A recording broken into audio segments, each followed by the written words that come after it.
നൃപൻ നിലമ്പൂരിൽ നിന്ന് നമ്മളോടൊപ്പം ചേരുകയാണ്. കോൺഗ്രസ് ക്യാമ്പിലെ നിലവിലെ രാഷ്ട്രീയ സാഹചര്യം പങ്കുവയ്ക്കാനായി. Nripan, good morning.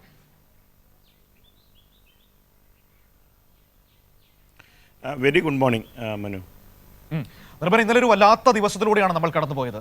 എങ്ങും സങ്കടവും ദുഃഖവും മാത്രമായിരുന്നു നമുക്ക് ഇന്നലെ ബാക്കിയുണ്ടായിരുന്നത്. പക്ഷേ ഇന്ന് നമ്മൾ ഈ ദിവസം തുടങ്ങുമ്പോൾ ആ കേസിന്റെ സമഗ്രമായ അന്വേഷണവുമായി ക്രൈംബ്രാഞ്ച് മുന്നോട്ട് പോകുന്നു എന്ന വാർത്ത കേട്ട് തന്നെയാണ് തുടരുന്നത്. ഒപ്പം തന്നെ ഇതിനെ രാഷ്ട്രീയവൽക്കരിക്കാൻ ശ്രമിച്ച കോൺഗ്രസിന്റെ ഒരു നെറികെട്ട സമീപനം വല്ലാത്ത തോതിൽ പൊതുസമൂഹത്തിൽ വിമർശന വിധേയമായി നിൽക്കുന്നത് നമുക്ക് കാണാൻ കഴിയുന്നുണ്ട്. അക്ഷരാർത്ഥത്തിൽ തൊടുന്നതെല്ലാം പിഴയ്ക്കുകയാണോ കോൺഗ്രസിന് നിലമ്പൂരിൽ?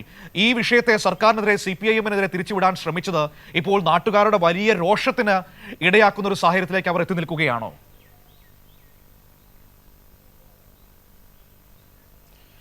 തീർച്ചയായും മനു, അങ്ങനെ തന്നെ പറയേണ്ടി വരും. കാരണം ഒരു ദുഃഖകരമായ സംഭവം ഉണ്ടായി, ഒരു ദുരന്തമുണ്ടായാൽ, ഒരു തരത്തിലുള്ള ഒരു അപകടമുണ്ടായാൽ അവിടെ ഒരു രാഷ്ട്രീയ പ്രസ്ഥാനം സാമൂഹ്യ രംഗത്ത് പ്രവർത്തിക്കുന്നവരൊക്കെ ചെയ്യുന്നത് എന്താണ്? ഒന്നാമത് ചികിത്സ നൽകാനും അടിയന്തരമായി രക്ഷാപ്രവർത്തനത്തിന് നേതൃത്വം നൽകുകയും ചെയ്യും. രണ്ടാമത് ചെയ്യുക, ഈ കുറ്റക്കാരെന്താണ്, എങ്ങനെയാണ് ഈ സംഭവിച്ചത് എന്ന കാര്യം പരിശോധിക്കും. അതിനുശേഷമുള്ള നടപടി സർക്കാരിനെയും പോലീസിനെയും വേണ്ട നിർദ്ദേശിക്കും, അതിനുവേണ്ടിയുള്ള സമ്മർദ്ദം ചെലുത്തും. ഇതാണ് ചെയ്യേണ്ടത്. കഴിഞ്ഞ ദിവസം രാത്രി മനു നമ്മളെല്ലാം കണ്ടതാണ്, കേരളം മുഴുവൻ കണ്ടതാണ്. ആശുപത്രിയിലേക്ക് ഈ കുട്ടികളെ കൊണ്ടുവരുന്നു. ഒരു കുട്ടിയെ, 2 കുട്ടികളെ ജില്ലാ ആശുപത്രിയിലും, അതിലാണ് അനന്തു മരണപ്പെടുന്നത്. കൂടെ ഉണ്ടായിരുന്ന ഒരാൾ സ്വകാര്യ ആശുപത്രിയും ഒരാൾ ജില്ലാ ആശുപത്രിയിലും ഉണ്ട്. അവർ ഈ പറഞ്ഞ ചികിത്സയുമായി ബന്ധപ്പെട്ട നടപടിക്രമങ്ങളുമായി ആരോഗ്യമന്ത്രി വീണ ജോർജ് നേരിട്ട് ബന്ധപ്പെടുന്നു. വിവിധ രാഷ്ട്രീയ പ്രസ്ഥാനങ്ങളുടെ നേതാക്കളെല്ലാം വലിയ തരത്തിൽ സമ്മർദ്ദം ചെലുത്തുന്നു. അതിൻ്റെ നടപടികൾ നടക്കുന്ന ഘട്ടത്തിലാണ് എന്താണെന്നോ ഏതാണെന്നോ അറിയാതെ പത്തനാപുരത്തുനിന്ന് വന്ന ജ്യോതികുമാർ ചാമക്കാലയുടെ നേതൃത്വത്തിൽ നിലമ്പൂരിൽ പെട്ടെന്ന് കോൺഗ്രസിൻ്റെ കൊടിയും പിടിച്ച് റോഡിലിരുന്ന് വഴി തടയുകയാണ്. ജില്ലാ ആശുപത്രിയിലേക്ക് വരുന്ന വഴി പോലും തടഞ്ഞ് അവിടെ വാഹനങ്ങൾ പൂർണ്ണമായി അങ്ങോട്ടും ഇങ്ങോട്ടും പോകാൻ കഴിയാത്ത തരത്തിൽ തടസ്സമുണ്ടാകുന്നു. ആംബുലൻസിന് പോലും വരാൻ കഴിയാത്ത തരത്തിൽ റോഡ് ഗതാഗതം സ്തംഭിക്കുന്നു. ഇങ്ങനെ ഒരു സമരം നടത്തിയത് എന്തിനാണ് എന്ന ചോദ്യമാണ് LDFിൻ്റെ സ്ഥാനാർത്ഥിയും LDFിൻ്റെ നേതാക്കളും പിറ്റേന്ന് പകൽ ചോദിച്ചത്.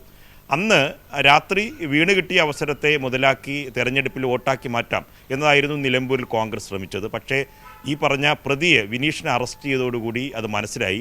വന്യജീവി മനുഷ്യ സംഘർഷത്തിൻ്റെ ഭാഗമായിട്ടുള്ള ജനങ്ങളുടെ ഒരു വികാരത്തെ ആളിക്കത്തിക്കാം എന്നതായിരുന്നു അവർ ശ്രമിച്ചത്. പക്ഷേ ഇത് വൈദ്യുതി കെണിയായിരുന്നു, കൊലപാതകമായിരുന്നു, ബോധപൂർവമായ കൃത്യമായ നരഹത്യ എന്ന് തന്നെ പറയാം.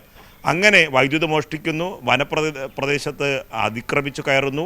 ഒപ്പം തന്നെ വിദ്യാർത്ഥികൾക്ക്, പ്രത്യേകിച്ച് ഇങ്ങനെ ആളപായം ഉണ്ടാകുന്ന തരത്തിൽ 15 വയസ്സുള്ള സ്കൂളിൽ പഠിക്കുന്ന, 10ാം തരത്തിൽ പഠിക്കുന്ന ഒരു നാടിൻ്റെയും ഒരു കുടുംബത്തിൻ്റെയും പ്രതീക്ഷയായ ഒരു കുട്ടിയാണ് കൊല്ലപ്പെടുന്നത്. അങ്ങനെ ഒരു സംഭവത്തിന് വഴിയൊരുക്കിയത് ക്രിമിനൽ. അദ്ദേഹം ഈ മൃഗങ്ങളെ വേട്ടയാടി അതിൻ്റെ മാംസം വിറ്റ് ജീവിക്കുന്ന ഒരാളാണ്. അയാൾ ഇതിനു മുമ്പേയും ഇതുപോലെയുള്ള കുറ്റകൃത്യങ്ങൾ ചെയ്യുന്ന ഒരാളാണെന്ന് നാട്ടുകാർ പറയുന്നു. നിരവധി ആരോപണങ്ങൾ അയാൾക്ക് നേരെയുണ്ട്. അങ്ങനെ ഒരു പ്രതിയെ സംരക്ഷിക്കുന്ന ഒരു സമീപനം എങ്ങനെയാണ് കോൺഗ്രസ്സിന് എടുക്കാനാകുക? അത് എങ്ങനെയാണ് സർക്കാരിനെതിരെ തിരിച്ചുവിടാനാകുക? അത് ജനത്തിന് പൂർണ്ണമായി ബോധ്യപ്പെട്ടു. അതാണ് നമ്മൾ തുടക്കത്തിൽ പറഞ്ഞത്.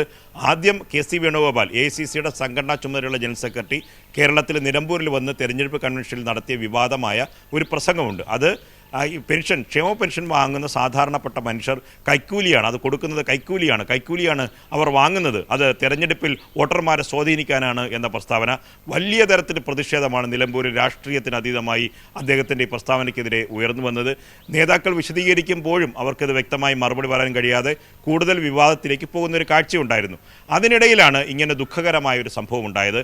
അതിനെപ്പോലും തെരുവിൽ വഴിതടഞ്ഞ് പ്രകോപനമുണ്ടാക്കി രാഷ്ട്രീയ ലാഭത്തിനേക്ക് വേണ്ടി ആ വിഷയത്തെ മാറുക സ്വാഭാവികമായി ഉണ്ടായൊരു പ്രതിഷേധമല്ല. നമ്മളന്ന് അവിടെ ഉണ്ടായിരുന്നു. രാത്രിയോടുകൂടി നമ്മൾ ആശുപത്രിയിൽ എത്തുമ്പോൾ പെട്ടെന്ന് അവിടെ സ്ഥാനാർത്ഥി എത്തിച്ചേരുന്നു, ആര്യാട ഷൗക്കത്ത് എത്തിയ ശേഷം പറയുന്നു ഇത് KSEB മനഃപൂർവ്വം ചെയ്ത കൊലപാതകമാണ് എന്നതാണ്. ഇതിൻ്റെ ഉത്തരവാദിത്വം കേരള ഇലക്ട്രിസിറ്റി ബോർഡിനാണ് എന്ന് അദ്ദേഹം പ്രസ്താവിക്കുകയാണ്.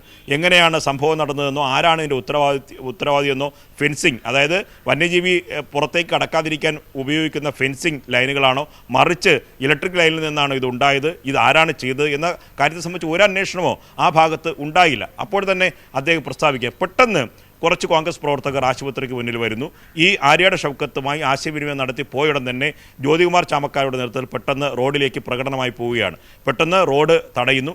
ഇവർ തടഞ്ഞ് അല്പനിമിഷം കഴിഞ്ഞപ്പോൾ BJP പ്രവർത്തകരും എത്തി റോഡ് തടയുന്നു. അതാണ് കണ്ടത്. പക്ഷേ അതിന് പിറ്റേ ദിവസം രാവിലെ സ്ഥിതിഗതികൾ മാറി. ആ സ്ഥിതിയിൽ മാറാനുള്ള കാരണം സർക്കാർ കൃത്യമായ ഇടപെടൽ നടത്തി. ആ ഇടപെടലിൻ്റെ ഭാഗമായി പ്രതിയെ അറസ്റ്റ് ചെയ്തു. വിനീഷ് എന്ന ഒരു കൊടുംകുറ്റവാളി, ഇങ്ങനെ മൃഗങ്ങളെ, വന്യജീവികളെ വേട്ടയാടി വിൽക്കുന്ന ഒരാൾ ചെയ്ത ഒരു പ്രവൃത്തിയാണ്, അദ്ദേഹം ചെയ്ത ഒരു കുറ്റമാണ് ഈ കുട്ടികൾക്ക് വൈദ്യുതി കെണിയിൽ ഷോക്കേൽക്കാനുള്ള കാരണമെന്ന് വ്യക്തമാകുന്നു. അതുകൊണ്ട് നേരത്തെ നടത്തിയ പ്രസ്താവനയിൽ നിന്ന് പിന്നോട്ട് പോകേണ്ടി വന്നു. പല നേതാക്കളും